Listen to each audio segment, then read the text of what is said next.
Oi, gente, boa tarde. Meu nome é Henrique Mélega, eu sou presidente das BE São Paulo e a gente está recebendo aqui o Rubens Leonardo Marim, ALM Advogados, AL Advogados, e a gente vai falar um pouco sobre as responsabilidades dos arquitetos. E então está com a gente aqui como mediador do debate aqui do webinar, o Edson Lopes, vice-presidente da ASBEA São Paulo. E queria agradecer especialmente a Adriana Neves, que trabalhou na organização desse evento, e a Sheila, que estão aqui no trabalho, no front também do evento. Queria fazer aqui um pedido para quem estiver aqui na audiência. A gente está transmitindo ao vivo para o YouTube, o evento está sendo gravado, e os microfones aqui vão ficar fechados. Então, vou pedir para que fiquem fechados, e a gente vai ter um momento para encaminhar as perguntas, né? Podem encaminhar pelo chat a qualquer momento, mas no final a gente vai trabalhar as perguntas, a gente vai selecionar, enfim, vamos ver o volume de perguntas que vem, acho que vem bastante pergunta, e a gente passa para o Rubens. Nós mesmos já temos algumas, né, Rubens? Antes mesmo dele começar a apresentação, a gente já tem algumas perguntas, né? Não faltam dúvidas nesse assunto. Então, Edson, se quiser dar alguma palavra, fica à disposição, senão a gente já passa a palavra para o Rubens começar. Muito obrigado, só dar as boas-vindas aqui ao Rubens, agradecer pela participação, nos ajudar a esclarecer esses pontos delicados da nossa atividade profissional. Obrigado, Rubens.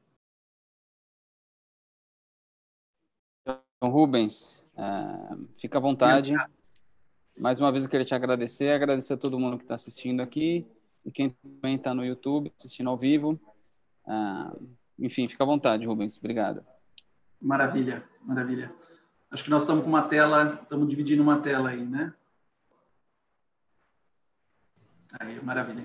Então, boa tarde, obrigado, ASBEA, me receber. A gente que tem tido algumas interações aí por N razões, eu fico muito feliz de poder ocupar esse espaço e a gente bater um papo sobre um assunto que me incomoda muito, né? Eu, como advogado do mercado há algum tempo, sempre me preocupei muito em trabalhar esse assunto da responsabilidade do arquiteto, do projetista, e nas suas várias funções e papéis, né, que o arquiteto desempenha no nosso mercado, e sempre me incomodou a gente não ter um espaço de conversa um pouco mais assertivo, em que a gente pode acertar um pouco essas relações, nenhuma pretensão de sair daqui com a solução do mundo, mas que a gente possa caminhar um pouquinho mais no sentido da profissionalização e das relações mais claras e transparentes aí com relação a esse assunto. Esse assunto fica adormecido, na minha visão, por um bom tempo no nosso mercado, por algumas razões, a gente vai discutir algumas delas aí para frente. Sheila, eu tenho o controle aqui para fazer um compartilhamento de tela? Acho que sim. Vocês podem só me confirmar que estamos compartilhando tela? Sim? Então tá bom. Fiquem à vontade, né? Os que estão participando com o Zoom são cadeira VIP, então podem falar. Né? Os que estão no YouTube só vão ouvir e aí fica por aí mesmo. 30 segundos. A LM Advogados é o nosso escritório, aqui com uma equipe de advogados já há muito tempo no mercado imobiliário.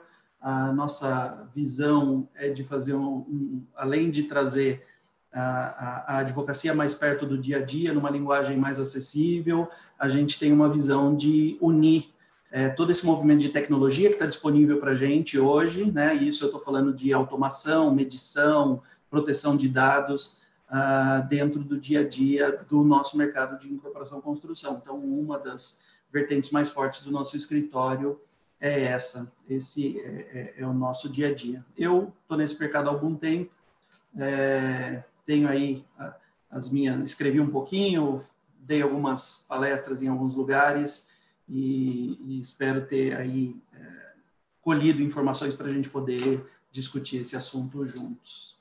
Tá? Precisamos falar, então, de onde as coisas são mais claras para a gente, né? Quais são as nossas bases legais da responsabilização. Prometo não aborrecer muito, mas é fundamental a gente passar por esse assunto. Onde estão os fundamentos para, eventualmente, uma responsabilização dos arquitetos em ações judiciais relacionadas ao seu trabalho. Essencialmente, nesses dispositivos que eu coloquei na tela, que tratam da ação ou omissão voluntária, a negligência e uma palavra que todo mundo conhece, a imprudência, e a gente falava no passado a imperícia. No limite, nós estamos falando aqui de que a gente responde por erro, por falhas, né? Por a incapacidade de produzir o nosso trabalho com a qualidade que é esperada dele do ponto de vista técnico. Então, a nossa responsabilização no limite, ela vem sempre por uma falha, por um erro de conduta, por um desatendimento de um padrão que é esperado da gente. O nosso código é muito óbvio ou muito claro. Quem age com erro, culpa, dolo, intencionalmente causa um problema, pratica o que a gente chama de ato ilícito, e os atos ilícitos devem ser reparados monetariamente, né? Devem ser compensados e indenizados. A gente tem mais uma legislação importante, e essa se aplica especialmente para os arquitetos que tratam diretamente com seus clientes finais, né? Não estou falando só do mercado de construção e incorporação, mas estamos falando também do mercado de reformas e todas as outras formas que a gente pode ter de prestação de serviço de arquitetura. Nessas situações, a gente tem a aplicação, na maioria das vezes, do Código de Defesa do Consumidor. E ali, de novo, mais um artigo, a gente diz que a responsabilidade pessoal dos profissionais, especialmente os liberais, ela é apurada mediante a verificação de culpa. Tá? E nós, como fornecedores de serviços, somos responsáveis em oferecer qualidade esperada e informação suficiente para esse contratante que nos contrata. E os mesmos artigos valem para a minha atividade aqui como advogado. Tá?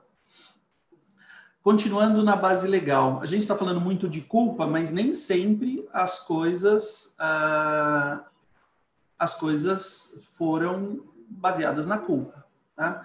Eu estou trazendo aqui, só como curiosidade, o nosso famoso Código de Hammurabi, que se alguém escrever no chat o ano sem olhar no Google, eu pago um almoço, né? Quando aconteceu aí o nosso famoso Código de Hammurabi. Foi uma das primeiras codificações que trouxe a questão da responsabilidade específica do construtor, né? E ali, num dos dispositivos, ele dizia que se o construtor edificou uma casa para um homem livre e não reforçou o seu trabalho e a casa caiu, esse construtor vai ser morto.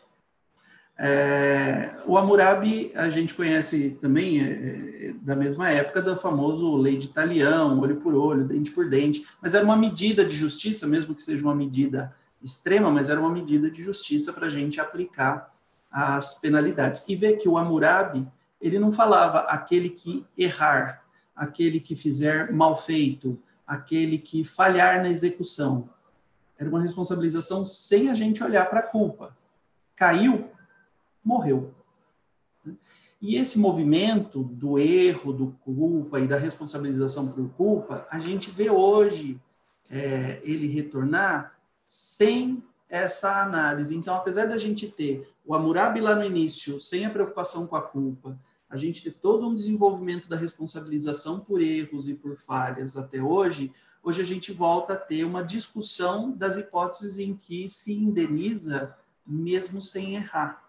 E essas a gente precisa olhar especialmente para o futuro. O nosso Código Civil, está na tela, ele tem um dispositivo específico no artigo 927, que vai dizer para a gente que nos casos que vai haver a obrigação de reparação, nos casos em que a atividade normalmente desenvolvida pelo autor que causou o dano implicar risco para os outros.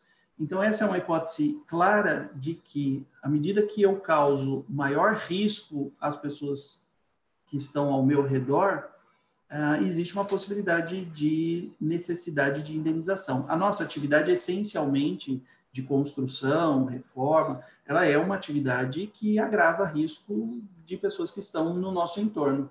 Então, apesar da gente não ver a aplicação desse artigo que eu acabei de te mostrar, a gente tem que tomar aí se atentar para o que vem no nosso futuro. Tá? A responsabilização do construtor, ela é muito conhecida no mercado por conta deste artigo que eu acabei de colocar na tela, que é o nosso famoso 618, que diz da responsabilidade pelo prazo de 5 anos, contados da entrega, do construtor e do empreiteiro e do fornecedor de materiais, né? Pela solidez e segurança do trabalho que foi produzido. Por que essa responsabilidade do artigo 618 é tão conhecida no nosso mercado?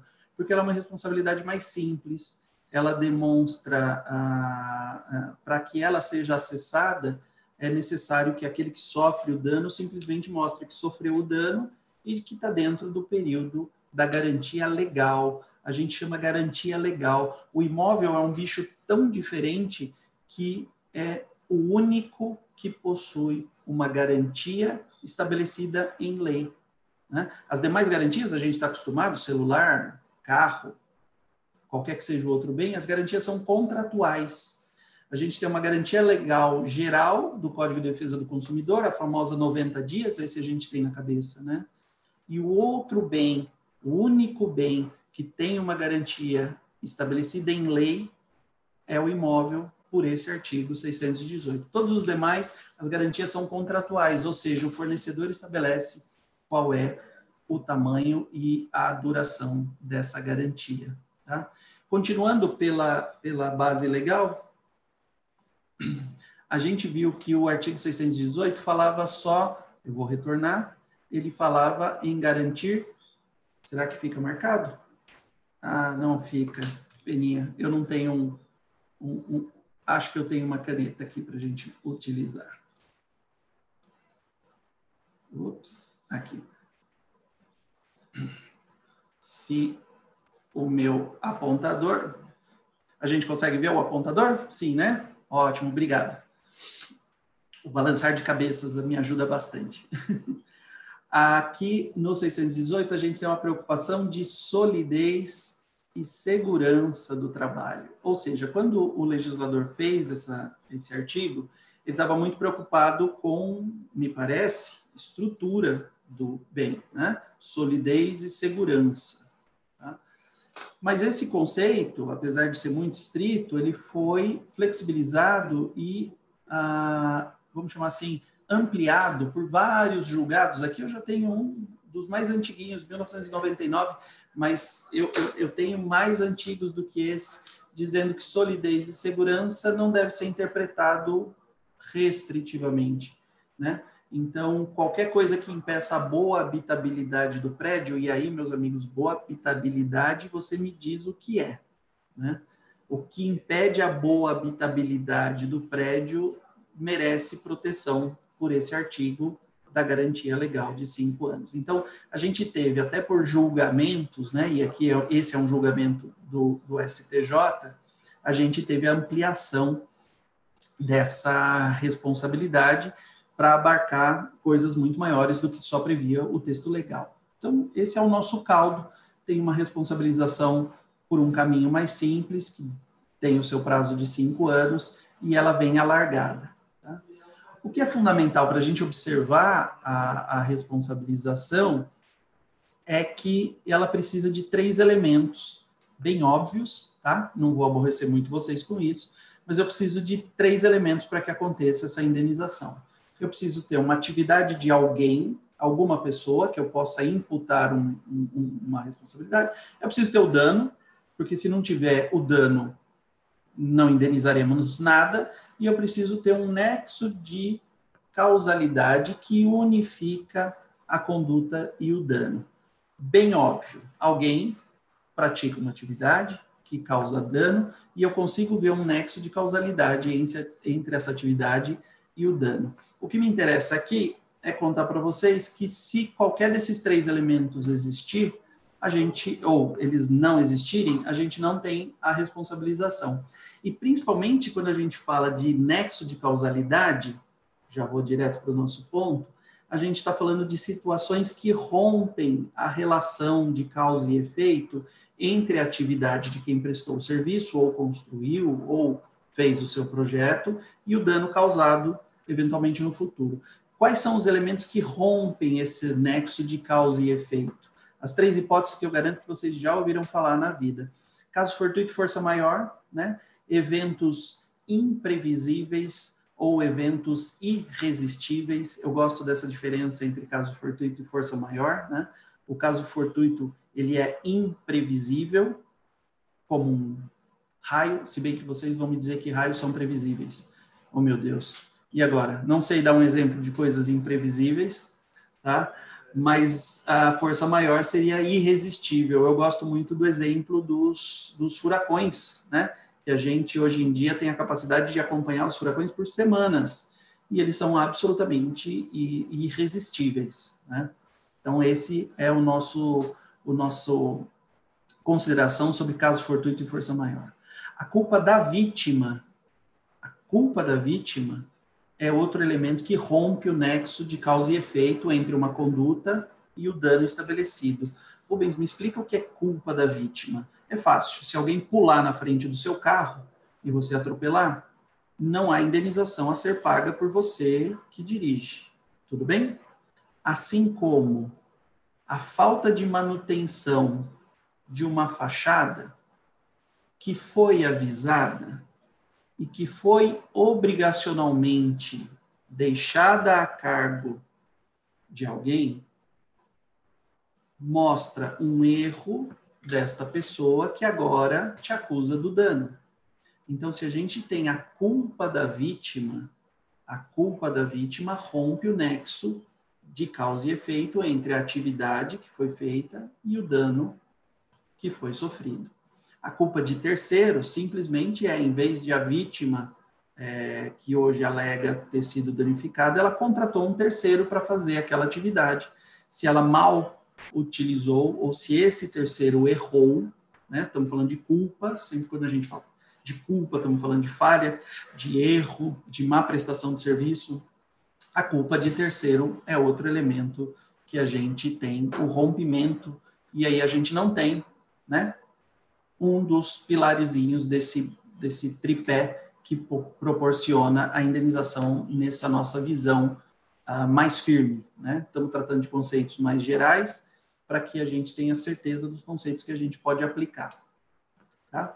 Então, aí, quando temos caso fortuito, força maior, né, você pode ficar mais tranquilo. O estagiário botou uma foto do Sensodine alívio rápido. Sem problema. Tudo isso ficaria mais simples, ou tem o seu valor, quando a gente está falando de erro prescritivo, o erro da condução, o erro da melhor técnica. Eu empreguei a melhor técnica no desempenho ou na execução da minha tarefa. Quando eu faço a minha atividade, eu utilizei das melhores técnicas existentes e da melhor conduta a ser feita.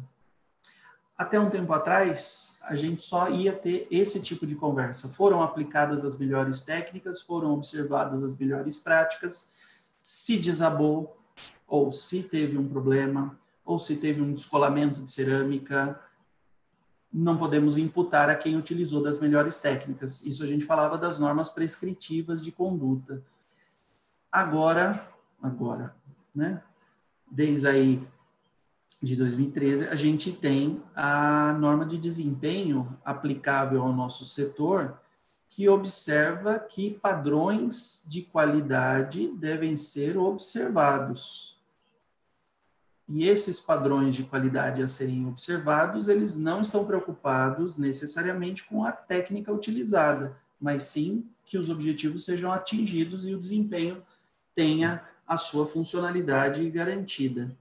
Isso é uma mudança grande. Lembra do meu primeira conversa sobre culpa, não culpa, né? A norma de desempenho, ela não muda o sistema que eu te contei até agora de responsabilização, mas ela dá indícios para a gente de que alguma coisa ao futuro pode ser utilizada. Onde a gente já está vendo essa interferência? As pessoas falando sobre garantias se aproximarem de vida útil projetada, por exemplo. Né? São coisas que a gente tem que observar, não são conceitos, longe de serem conceitos consolidados, mas são caminhos que a gente verifica. E a norma de desempenho nada mais é do que um pedido de que a gente siga mais uma vez as regras técnicas e as normas expedidas pelos órgãos oficiais competentes de normas técnicas, né? Essencialmente, no nosso caso, a ABNT traz muito do nosso conjunto e até o CAL, no limite, também oferece quais são as condutas a serem observadas. De novo, esse pedido para que nós, responsáveis pelo trabalho, sigamos essas normas com todo o seu rigor. Tá? E talvez a proteção de que fiz tudo o que eu poderia fazer não seja suficiente, talvez, num futuro.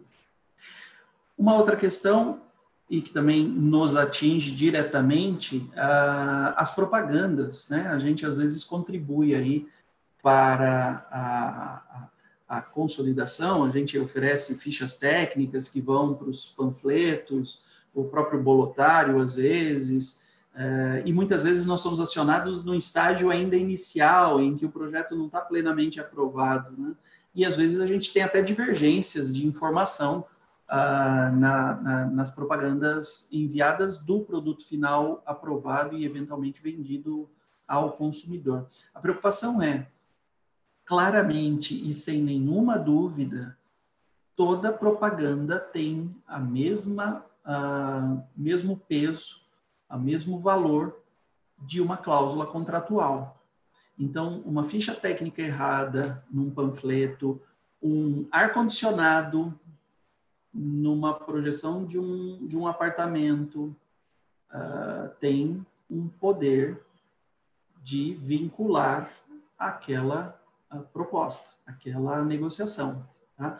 No caso aqui, eu peguei para não ficar falando de produtos oferecidos, né? E o tratamento dessa informação errada, o tratamento dessa informação, ela tem que ser com contra-informação. Eu tenho que explicar, esse apartamento, ele é o decorado, eu vou entregar de determinada forma. A informação ao consumidor, ela tem que estar clara, né? O discurso da propaganda, ele tem que ser contrabalanceado com o que efetivamente vai ser entregue.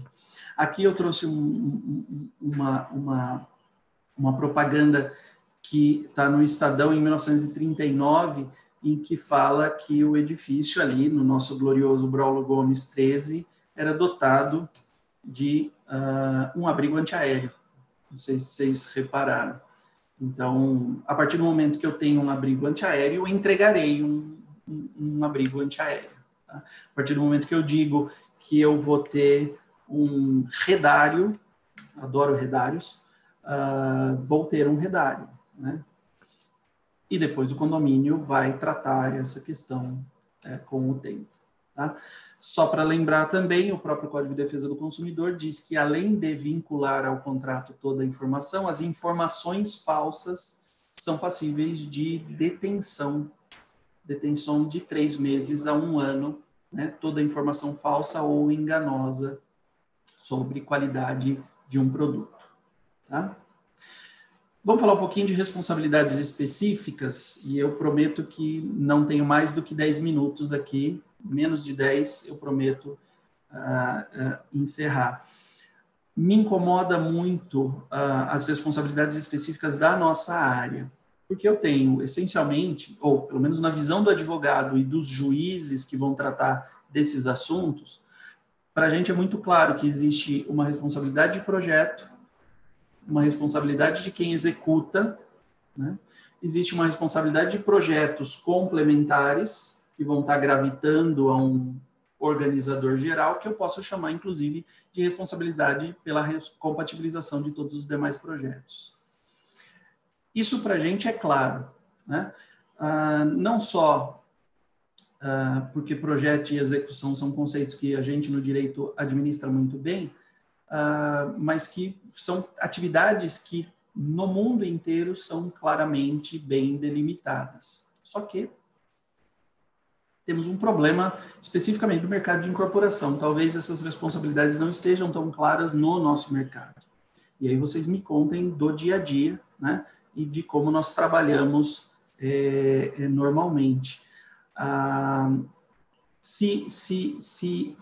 inclusive eu coloquei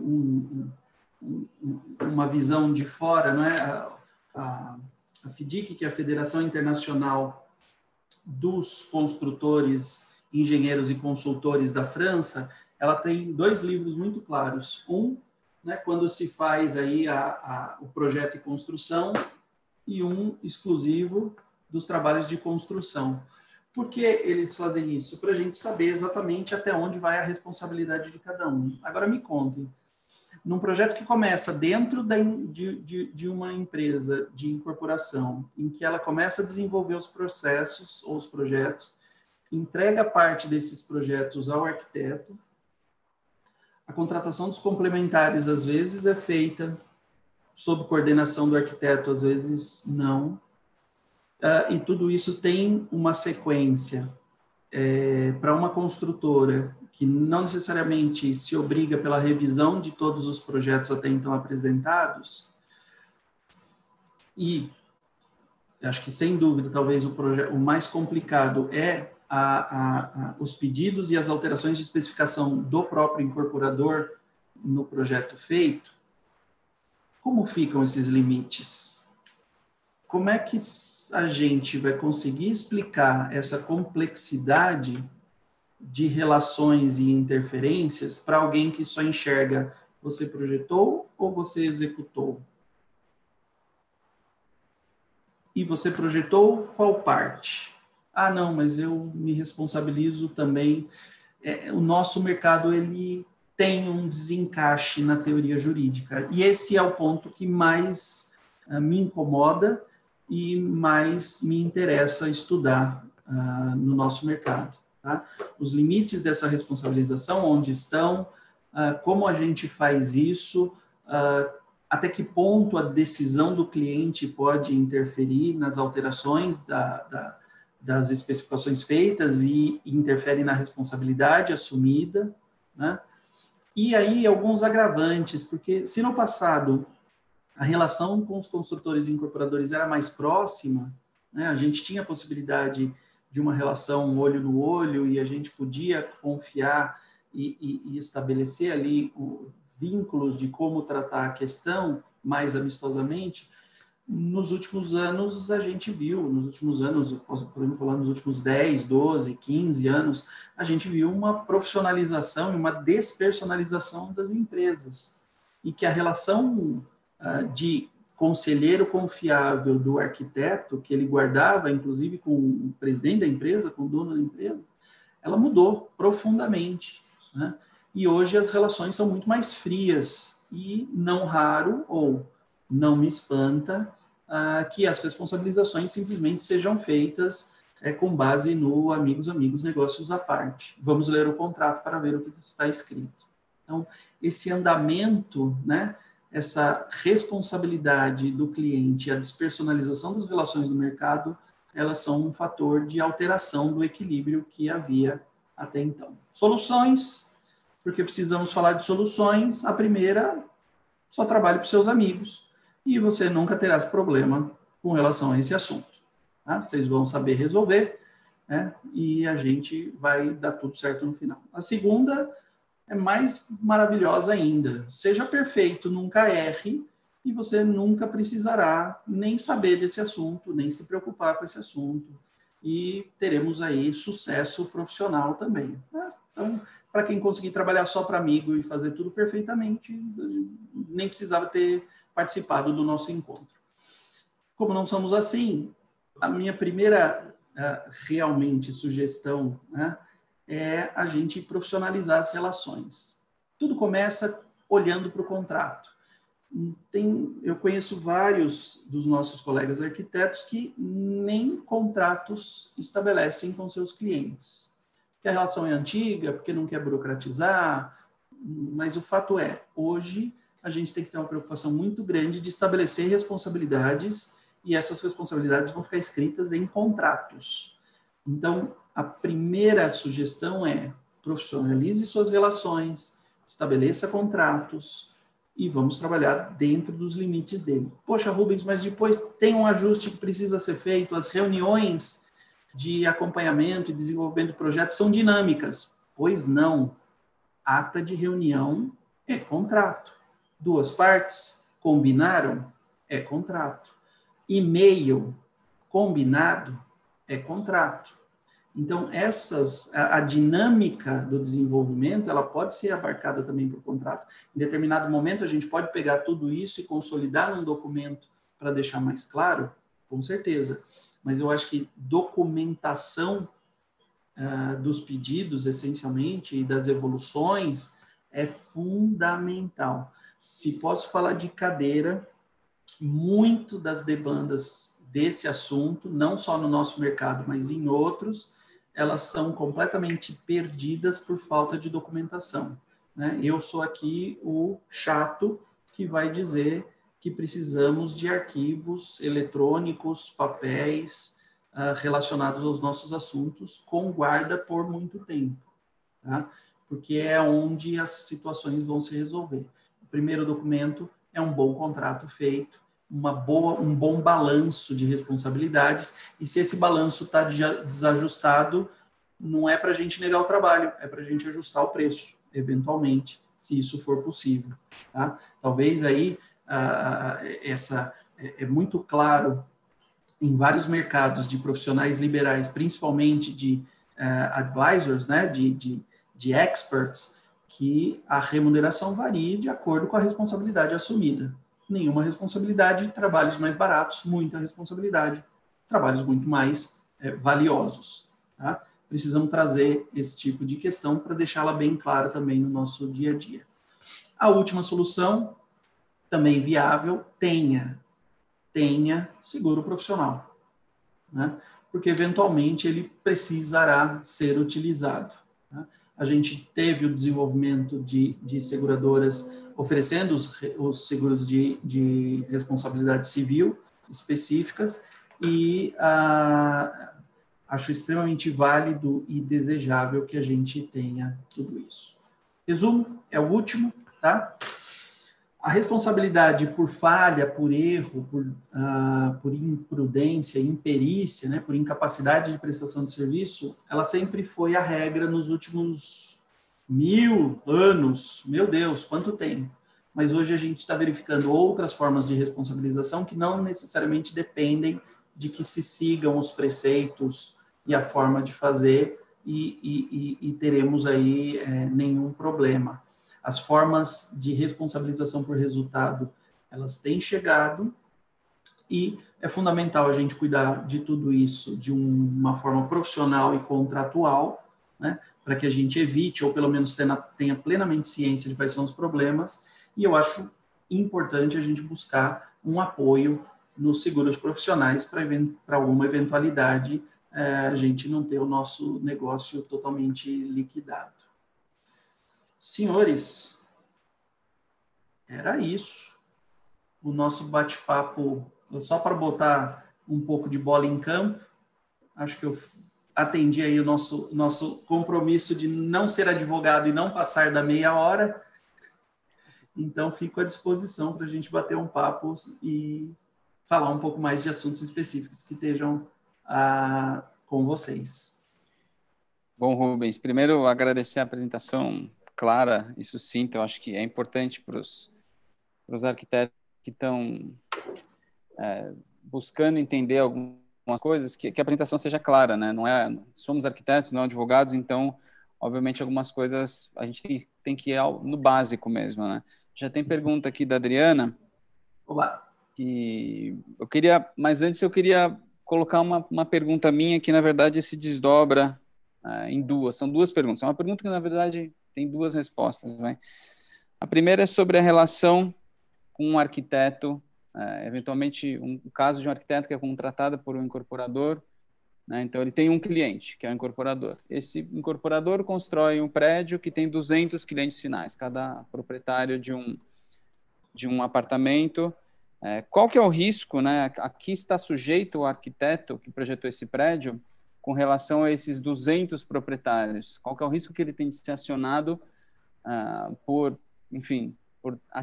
definições de projeto de cada um desses proprietários? E aí a segunda pergunta o cobra X em um projeto, honorários. Tá? Então, 500 mil num prédio, só que são 200 unidades e os problemas podem ser multiplicados e, enfim, são 200 ações possíveis, se a pergunta primeira for positiva, e, obviamente, isso representa um risco absolutamente desproporcional ao que custa um projeto, né?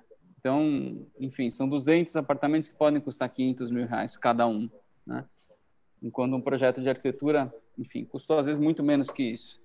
Então, assim, qual que é a proporção de risco financeiro que o arquiteto cobre dentro do que ele é contratado ou dentro do que ele recebe por um projeto? Essas duas perguntas em uma só. Perfeito. Não, ótimo. Então, de novo, o desajuste entre o sistema da gente do direito e o que a gente pratica no mercado específico de incorporação, né? O sistema de direito vai dizer para a gente que, principalmente nas situações em que o consumidor final é o destinatário do bem, que pode ser enquadrado, então, como consumidor, ele pode escolher quem ele processa. Ele pode processar a construtora, o incorporador, o corretor, que está também no fluxo geral desse negócio, o projetista, ele pode escolher, né? É uma faculdade que a lei oferece para esse cliente. Então, no limite, sim, pode haver uma demanda direta contra o projetista, principalmente numa falha clara em que ele sofreu, o juiz não negaria seguir com o processo, mesmo que depois esse projetista espalhe essa responsabilidade para os outros agentes da cadeia. Mas aí, numa segunda relação, a primeira atendida do consumidor e uma indenização eventualmente feita, e depois numa segunda demanda na resolução das relações internas dos demais membros da cadeia produtiva. Tá? Então, não vemos isso no nosso dia a dia, né? Mas isso por uma outra razão. O incorporador, ele é naturalmente um polo atrator de riscos e demandas. Ele, como organizador geral do negócio, ele atrai também todas as demandas envolvendo esse negócio. Então, não é comum a gente ver processos, podemos contar aí pouquíssimos, de demandas contra projetistas.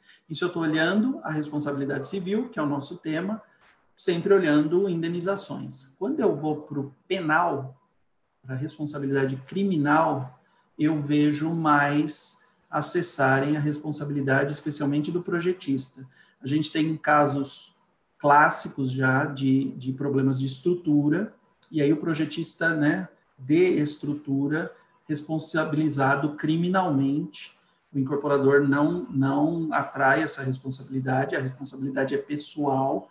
A forma de apuração da culpa criminal é um pouco diferente dessa que nós estamos conversando aqui no direito civil e das indenizações, mas ali no ramo criminal a gente tem sim uma recorrência maior de acionamento dos projetistas, especialmente em problemas. Tá?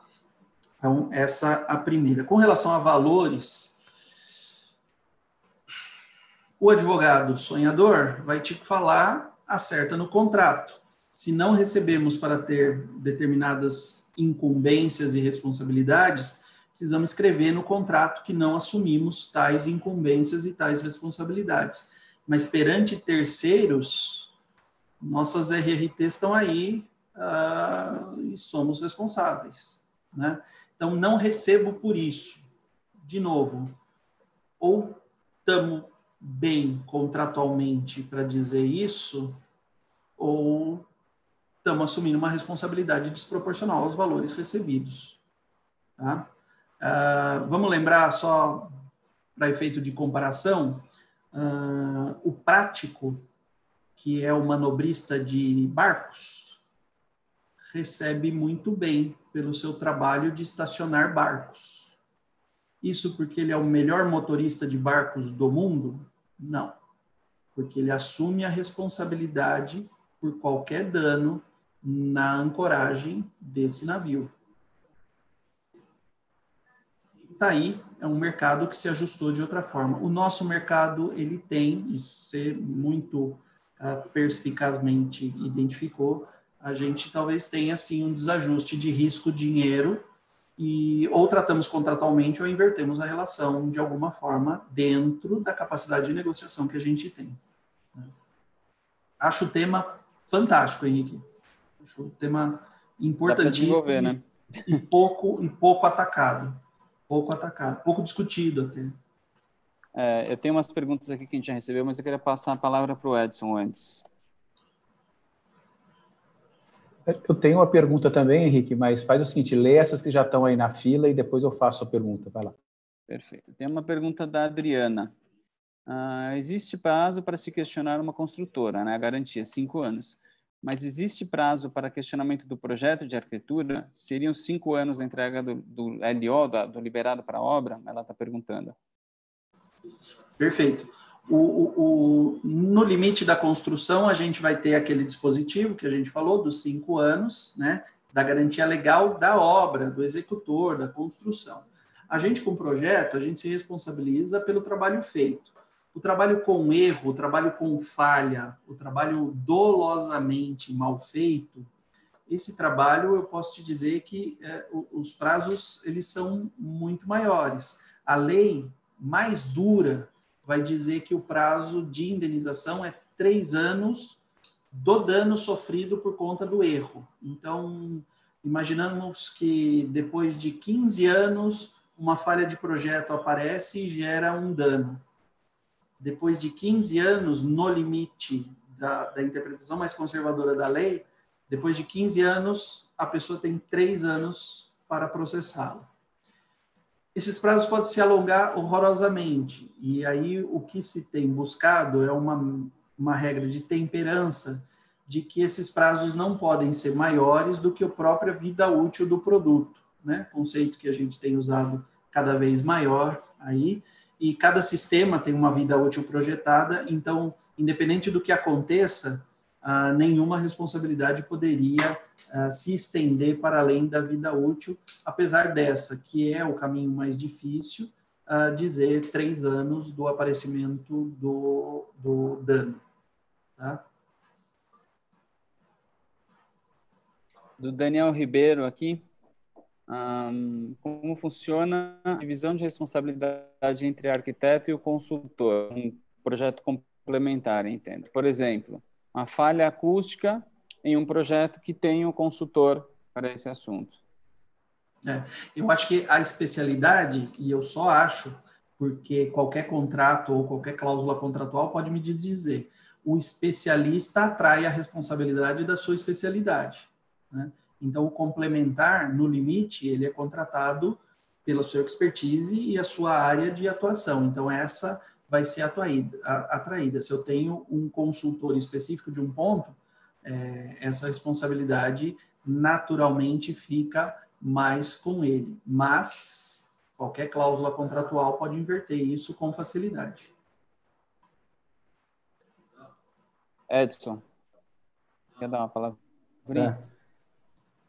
A pergunta que eu tinha para colocar, doutor Rubens, é a seguinte. A indústria da construção era extremamente fracionada, né? Desde o começo do projeto até a execução, né?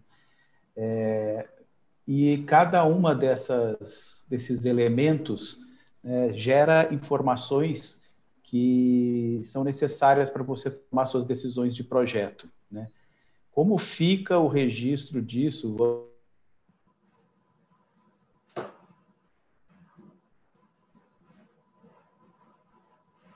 Edson, ficou mudo. Cortou o áudio. Como fica, vocês ouviram, como fica a responsabilidade dentro dessa cadeia gigantesca, né? Quem é responsável por guardar as informações? Por quanto tempo? Difícil essa pergunta, hein, meu amigo? Acabei de falar para você que 3 anos, não sei de quando. Então, sem uma data inicial, eu te digo, 3 anos dessa data que eu não sei qual é, entendeu? Mas, assim, uma postura cautelosa seria observar esse prazo da vida útil dos produtos. E isso implica, às vezes, a gente olhar para 20 anos, a gente, no caso de estruturas, até mais, né? Acho que a cautela com a documentação, ela é, sim, fundamental. Os processos, na maioria das vezes, os processos judiciais, não necessariamente de responsabilidade do projetista, mas de responsabilidade em geral de produto de longo prazo, e eu desconheço um produto de maior longo prazo do que o imóvel, né? Basta dizer que a gente vai assistir as primeiras demolições de prédio por esgotamento de sua vida útil nessa geração, né? Vai ser a primeira vez que a gente vai ver, vamos demolir o prédio porque se esgotou a vida dele. Então, estamos falando do bem talvez aí mais durável que a gente podia observar. A documentação vai ter que acompanhar esse tipo de situação. É lógico que, e absolutamente baseado em nenhuma estatística, que bom que a gente pode falar isso, eu te digo que a probabilidade de erro acompanha uma curva normal, né? Então, no início da vida de um edifício, a probabilidade de falha aparecer é muito maior. Com o passar do tempo, essa possibilidade de falha ela é extremamente residual, se encerrando por absoluto depois da vida útil projetada, até porque já estaríamos falando, mesmo na existência de uma falha que não impactou na sobrevida do produto, né? Então, os prazos são dilatados, os prazos são de cada um dos sistemas, e vou te dizer que até mais complicado do que a documentação do projeto são as documentações de eventuais manutenções, que na vida do produto as pessoas ainda não têm a cultura de observar, quiçá de documentar. Então, de novo, estou dando a resposta de advogado sem responder. A documentação tem que ser guardada por muito mais do que 5 anos, a documentação tem que observar, na verdade, cautelosamente, toda a vida útil do produto. Tenho mais uma pergunta aqui do Márcio Porto.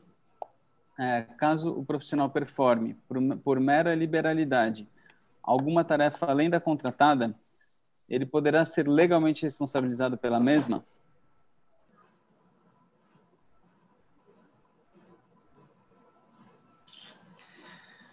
A minha vontade aqui é de dizer uma frase que minha mãe falava para mim na hora do almoço. Se você não vai comer, não põe a mão. Então,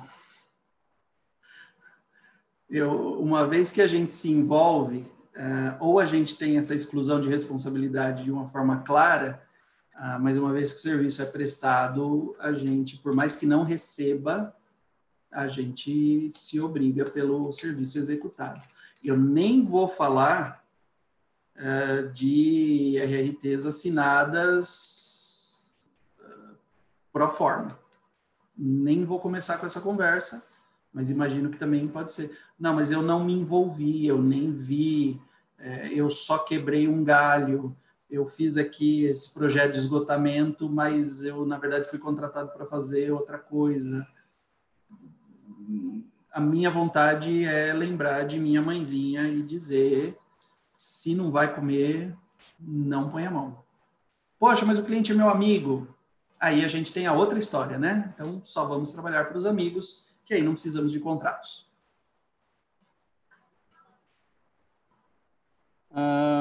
Luciana Lins está perguntando, você poderia citar exemplos de casos judicializados contra projetistas de arquitetura no mercado de incorporação? Não posso, Luciana. Você também é perspicaz. Tá? São pouquíssimos, essencialmente na esfera criminal. Tá? Por quê? Porque tradicionalmente, como a gente falou ali na nossa conversa, o incorporador é um polo atrator, né? E ele se beneficia eventualmente desse contrato que o Henrique levantou, desbalanceado entre risco e remuneração. E por ele entender isso e sempre ter assumido isso como verdade, ele se põe como anteparo de qualquer problema que aconteça no produto, preservando o seu projetista. Né? O ponto maior, e você pega bem aí, da nossa apresentação, é essa relação de anteparo, eventualmente, do incorporador-construtor, não mais, pelo menos do ponto de vista pessoal, não necessariamente está acontecendo. A gente precisa restabelecer ela do ponto de vista contratual. Senão, de novo, temos aí um desequilíbrio absurdo entre responsabilidade e remuneração. Processos, olhando para trás, pouquíssimos. Olhando para frente, é a nossa preocupação e o motivo da gente ter essa conversa. Tá? Me lembro agora, antes eu lembrei da minha mãe, agora lembro do banco que manda lá, sucesso do passado não é garantia de sucesso no futuro, nesse caso. Porque as condições que circundam, né, os condicionantes estão mudando. Eu tenho a vontade de te ligar depois dessa reunião e falar assim, Rubens, escreve um contrato padrão para eu passar para os meus clientes, só que aí os meus clientes eles vão chegar com 5 vezes mais folha para cima de mim. Então, assim, tudo tem uma dificuldade a mais, a gente está sendo contratado, né? Então, óbvio, contrato é o manual de instruções do trabalho. Acho que tudo tem que estar lá, ou tudo que seja previsível, o máximo de coisa possível. Mas, geralmente, eles são tendenciosos, né? Para quem está contratando, principalmente. Enfim, é só um comentário. Não sei se você tem alguma coisa para complementar sobre isso, alguma orientação, alguma coisa, mas é uma constatação. Hoje em dia, cada vez menos clientes assinam um documento que a gente envia. Eles podem até assinar, colocam como anexo, tiram uma outra coisa, mas eles colocam o deles em cima. E são bem grandes. Você tem alguma coisa para comentar? Enfim. Não, acho que é o caminho da profissionalização do mercado é que vai dizer dessa questão. O que nós estamos comentando, outros setores passam da mesma forma, né? Principalmente nesse setor que eu trato, né, o arquiteto como também um advisor, um conselheiro, né, um conselheiro que muitas vezes sabe muito mais do projeto do que o próprio dono do projeto, e que tem que acompanhar e aceitar as condições até para que tenha o seu trabalho. É uma luta de dia a dia, Henrique, e de sensibilizar e mostrar da dificuldade que a gente passa. Então, o tema me interessa exatamente porque ele não tem uma solução óbvia, né? E cada profissional vai tentar buscar, mas eu acho que é um direcionamento, né? Que a gente consiga estabelecer nas nossas relações contratuais a clareza da relação como ela sempre foi. Então, se sou isento de responsabilidade neste determinada parcela da minha prestação de serviço, que isso fique claro. Do restante, serei eternamente responsável e estou muito bem com isso. Mas que isso não vá além, né? A partir do momento que eu ponho a mão em um complementar ou que eu auxilio um complementar, que isso não reflita em mim. A partir do momento que a compatibilização é feita pela construtora e não por nós, que isso não reflita em mim e que a gente consiga estabelecer isso de uma forma clara. Meu amigo, não temos solução, né? Temos um esforço diário em cada contratação de sensibilizar um cliente por vez, de que essas coisas precisam ficar claras. A gente tem mais umas perguntas. Tem mais uma pergunta do Daniel, tem um comentário do Márcio. Eu vou começar pelo do Márcio. Com relação à pergunta colocada pelo Henrique e eu, a ASBEA poderia propor algum tipo de campanha que colabore com os arquitetos frente a essa assimetria? Aí, Márcio, eu vou fazer um comentário meu. Acho que a ASBEA tá aí para isso, né? Então, depende dos arquitetos definirem quais são os parâmetros, as melhores práticas, enfim, e fazerem uma pressão, uma força. Eu dou o exemplo da campanha Concorrência com Valor que a gente tem dentro das ASBEA já. A gente está... Outra carta para produtores de software que a gente está fazendo, visto uma mobilização internacional. Então, eu acho sim, que eu acho que é aqui que isso tem que ser feito, Márcio. Mas eu diria que mais até do que uma pergunta para o Rubens, isso daí talvez seja uma proposta para a ASBEA. Se você quiser complementar, Rubens, eu vou já deixar outra pergunta que é do Daniel. A nossa proposta que vai em anexo ao contrato entre parênteses, pronto, feito pela incorporadora, tem algum valor legal? Ou seja, a proposta, se ela vai em anexo, eu entendo que sim, mas o Rubens vai comentar. Ou todos os itens que eu coloco na proposta são anulados pelo contrato? Perfeito. A relação nossa normalmente é regida pelo que a gente chama de relação paritária. Então, tudo que está escrito vale. Só que normalmente a gente tem que tomar cuidado, porque o contrato pode ter, nas suas últimas cláusulas, e normalmente são as últimas cláusulas, que diz o seguinte: este contrato prevalece sobre todos os demais documentos produzidos com relação a esse caso.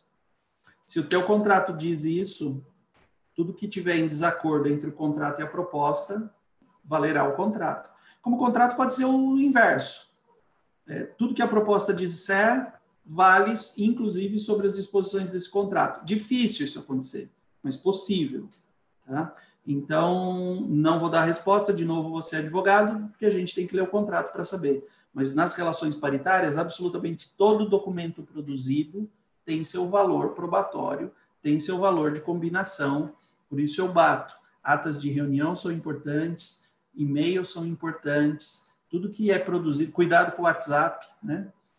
Tudo que é produzido e orientado e guardado para ser exibido no momento adequado, mesmo que seja, né, brincando com a pergunta do Edson, 30 anos depois, tem o seu valor, tem o seu valor. Edson, quer complementar alguma coisa? Não, eu acho que essa colocação que o Márcio fez aí é importante, né? A gente tem campanha aí do concorrência com valor. Eu acho que, na verdade, o que a gente tem que tentar fazer é cada vez mais ir conscientizando que, na verdade, o nosso trabalho não se resume ao nosso projeto, né? Existe uma série de outras coisas que fazem parte do nosso trabalho, como, né, as especificações, as responsabilidades de uma série de outros pontos, como atendimento às normas, atendimento à questão de proteção contra incêndio, etc., que fazem parte inerentemente do nosso trabalho e que a gente responde por ele, né? E isso tudo deveria estar refletido nos nossos honorários, né? Então, se não estão, a gente tem mas eu acho que a única solução é conscientização, né? É isso, né? Não adianta depois você reclamar que você foi multado pela empresa de software se você usava software pirata. O cara que te contratou para você fazer o projeto. Qual software você vai usar, se ele é pirata ou não, não é problema dele, né? Ah, mas o honorário era esse, mas não dá para me pagar isso. Isso é outro assunto, né? Você está se submetendo a um risco para atender aquele honorário. Então, acho que essa questão da avaliação do risco do nosso trabalho é muito subdimensionada, né? Até por conta disso que o Rubens estava comentando, né? De que existe ainda, né, muita relação de amizade e, normalmente, o incorporador barra uma série de riscos, né? Mas existem alguns riscos, como ele colocou, o criminal, que isso não é barrável, né? Esse risco é seu, né, profissional. Isso é muito claro. Agora, quando a gente toma, de novo, essa discussão que teve, até por conta de ISS, da questão da sociedade limitada, né, que fala serviços profissionais não podem ter responsabilidade limitada, né? Você volta a questionar essa questão do risco que você assume, né? Teoricamente, o seu risco é ilimitado, né? O seu risco de trabalho intelectual é ilimitado, né? Se isso está precificado ou não é outro assunto, né? Mas acho que conscientizar do risco que você assume é uma das coisas mais importantes que acho que a associação tem que fazer, até para você poder educar quanto a honorários. Como é que chama o projeto de valor? É concorrência com valor? Concorrência com valor. O que eu estou propondo aqui é o concorrência com risco. Para a gente, além de olhar o valor, alinhar essa régua do risco. Essa iniciativa começou pelo grupo de interiores, né? Interiores corporativos da ASBEA, que analisou que as questões para contratação nesse mercado eram um pouco viciadas, enfim, as concorrências eram um pouco viciadas. Então, é como se fosse melhores práticas também para a contratação, para concorrência, de fato, para a contratação de projetos. Enfim, a gente teve um evento muito legal. Tem uma questão já até colocada essa semana, né, Edson, que a gente vai dar um pitaco. Mas, enfim, Edson, Rubens, quer fazer mais algum comentário? Chegou mais uma pergunta aqui, perdão, do Márcio Porto. Existe alguma metodologia para dimensionamento do risco envolvido no serviço prestado que possa ajudar na composição do preço?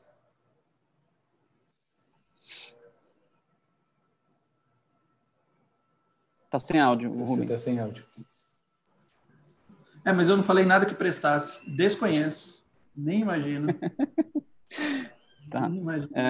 E da Flávia... A gente pode chamar uma seguradora, talvez, para explicar isso, né, Rubens? O cálculo altarial de quantos... É porque se a gente olha para trás, o valor da pólice vai ser lindo, porque a seguradora não vai encontrar processo, não vai encontrar indenização. Então, ainda a conta altarial, inclusive, da seguradora vai ser ótima. Mas não consigo imaginar dimensionamento do risco versus produto. E da Flávia Pestialo, sobre a responsabilidade em relação ao projeto de prefeitura, somos sempre pressionados para protocolar o quanto antes. Com isso, o projeto se desenvolve de uma forma um pouco diferente do que é aprovada.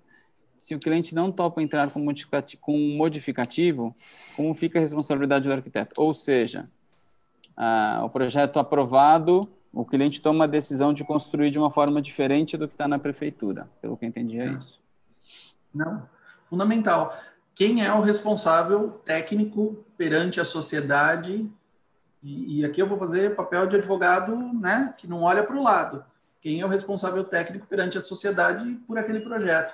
Mas eu tenho uma mudança, eu tenho uma alteração da minha especificação, eu tenho um pedido. Se um cliente entrar, vou fazer a analogia estúpida para ficar claro. Se um cliente entrar no meu escritório e falar assim, olha, não pode matar. Doutor, mas eu vou matar. Não pode matar. Mas eu quero matar e eu vou matar.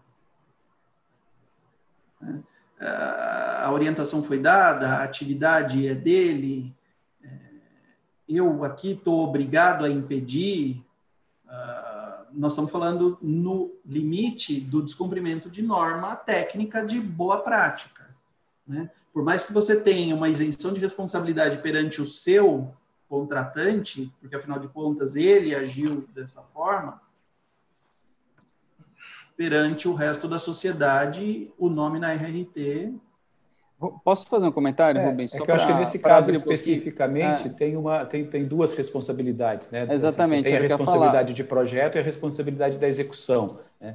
Eu acho que se a responsabilidade da execução é de um terceiro e ele executou diferente do que está no projeto, ele assumiu a batata, né?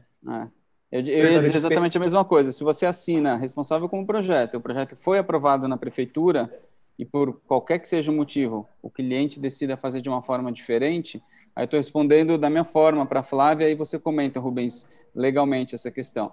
Eu assinei como responsável pelo projeto, o cliente assina como responsável pela obra, o projeto foi aprovado na prefeitura, ele constrói de uma forma diferente. Aí tem uma questão que você desenvolveu o projeto de uma forma diferente para ele, tá? No final, eu acho que a responsabilidade dele de fazer o modificativo, a responsabilidade é dele de fazer o modificativo, até porque ele te demandou que o projeto fosse desenvolvido, enfim. Eu acho que algumas coisas são as decisões do cliente que estão, né? Mas, obviamente, você isso tem que estar claro que você não é responsável pela obra, né? Só pelo projeto. Enfim, Perfeito. Se quiser colocar um contexto mais legal, mais técnico no assunto. Não, 100% de acordo, né? A partir do momento que a gente consegue diferenciar projeto e execução, o direito entende muito melhor as relações e se organiza muito melhor em tudo isso. Fica muito mais fácil. Eu acho que a mesma coisa, essa questão de material, que acho que é uma das coisas mais delicadas, né? Por isso eu abordei na minha primeira pergunta, que é, você especificou uma determinada coisa e isso foi instalado diferente, a sua responsabilidade cessou no momento em que alguém resolveu não fazer o que você especificou, né? Perfeito. É isso aí. Ele limpou sua barra, inclusive, porque aí não importa o que ele coloque... Mesmo que o seu desse errado, você nunca vai saber disso, né? Na verdade, ele limpou sua barra, com certeza. Bom, gente, se alguém tiver mais algum questionamento, eu vou colocar aqui a palavra de novo para o Rubens fazer alguma consideração final. A Edson também fica à vontade para comentar. Tá bom. Gente, só posso agradecer, são temas que me agradam profundamente, daqueles que a gente vai falar daqui 5 anos, daqui 10 anos, né? Movimentos de indução, de solução, como que a gente acabou de falar aqui, será que a associação tem uma possibilidade? São ótimos. Acho que é isso que evolui o mercado. Consertando alguns pedaços da relação, a gente vê que todas as outras necessariamente vão precisar se ajustar. É um prazer ter o contato com vocês aí. Todos os nossos bate-papos prévios foram ótimos aqui também hoje, mais uma vez.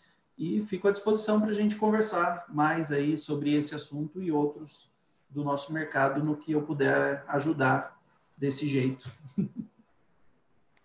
Edson, quer comentar alguma coisa? Obrigado, Dr. Rubens. Acho que esses temas, embora espinhosos, são parte do nosso papel como Asbeia, né? E esperamos que a gente possa continuar abordando e fazendo essa evangelização a respeito dos nossos do nossa prática profissional. Bom, eu acho que quanto mais espinhoso, mais necessário falar, na verdade, né? Mas, Rubens, de novo, queria agradecer. O Rubens é parceiro nosso já, vem prestando um trabalho ótimo para a gente em questões urbanísticas muito interessantes. Então, Rubens, de novo, obrigado. Lembrando que a apresentação inteira do Rubens, a conversa está gravada no YouTube, tá? Então, quem quiser rever, quem quiser indicar para alguém assistir, fique à vontade, está lá no canal das Asbeia. E, enfim, é isso. Eu queria agradecer mais uma vez. Boa tarde para todo mundo. E vamos trabalhar com cautela, com ciência das responsabilidades e com seguro profissional. Acho que é essa a mensagem. Gente, maravilha. Obrigado. Até mais. Obrigado, boa tarde. gente.